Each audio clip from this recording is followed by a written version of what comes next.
La vérité, si on veut pas tomber dans encore plus d'individualisme, c'est qu'il faut la jouer collectif, que c'est la relation qui est au centre de tout.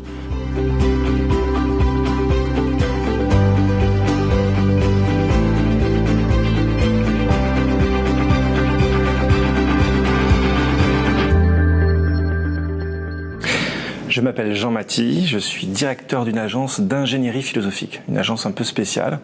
On met la philosophie à disposition des dirigeants et des collaborateurs pour l'art de se poser les bonnes questions.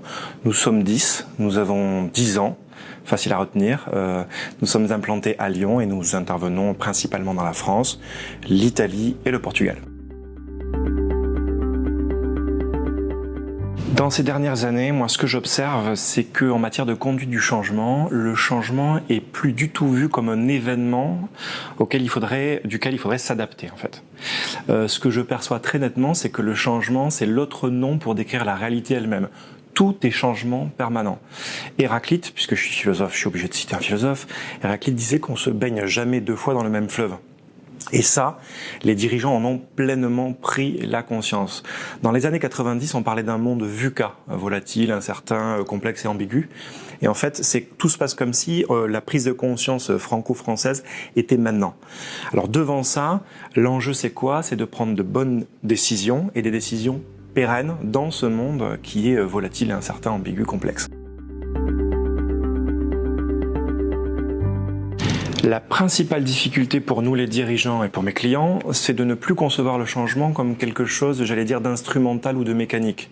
Vous savez, le monde d'avant, c'est on fait un diag, et puis ensuite on pilote l'activité, et puis ensuite éventuellement quand même on mesure l'impact et on ancre le changement. C'est fini. C'est fini pour plein de raisons. D'abord parce que nous ne sommes plus dans un monde mécanistique et que l'argent, au lieu de le mettre dans le diagnostic lui-même, il faut le mettre dans l'expérience que l'on fait vivre aux collaborateurs dans l'entreprise. C'est l'expérience du changement lui-même qui va faire le changement. C'est la réflexivité entre je vis un changement et j'en tire les conséquences pratiques sur qu'est-ce que j'arrête, qu'est-ce que je commence et qu'est-ce que je garde. C'est ça qui va être central dans l'accompagnement au changement. Et ça, en fait, ce qui est difficile, c'est de changer notre manière de penser nous-mêmes, le changement. Je ne crois pas du tout que les gens aient renoncé, et les jeunes, d'ailleurs, on parle des jeunes, aient renoncé à l'effort au travail. Je pense qu'ils sont 100 fois plus amoureux du travail que de l'emploi. Ils sont amoureux de s'individuer au travers du travail. Qu'est-ce que ça veut dire? Ça veut dire de développer des savoirs, des savoir-faire et des savoir-être. Ils sont tout à fait branchés là-dessus. Là où nous, peut-être auparavant, nous étions branchés emploi, avoir un job, avoir de la stabilité. Eux, ce qu'ils veulent, c'est s'individuer, c'est-à-dire devenir des gens dignes de ce nom. L'enjeu pour l'entreprise qui peu ou prou a compris ça, le véritable enjeu, c'est quoi? C'est de maintenir le collectif.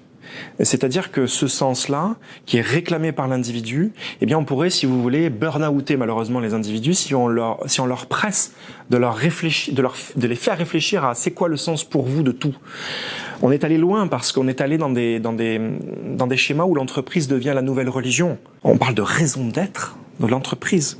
Une raison d'être, c'est une question philosophique. Pourquoi j'existe? C'est une question philosophique et spirituelle. La vérité, si on veut pas tomber dans encore plus d'individualisme, c'est qu'il faut la jouer collectif. Que c'est la relation qui est au centre de tout,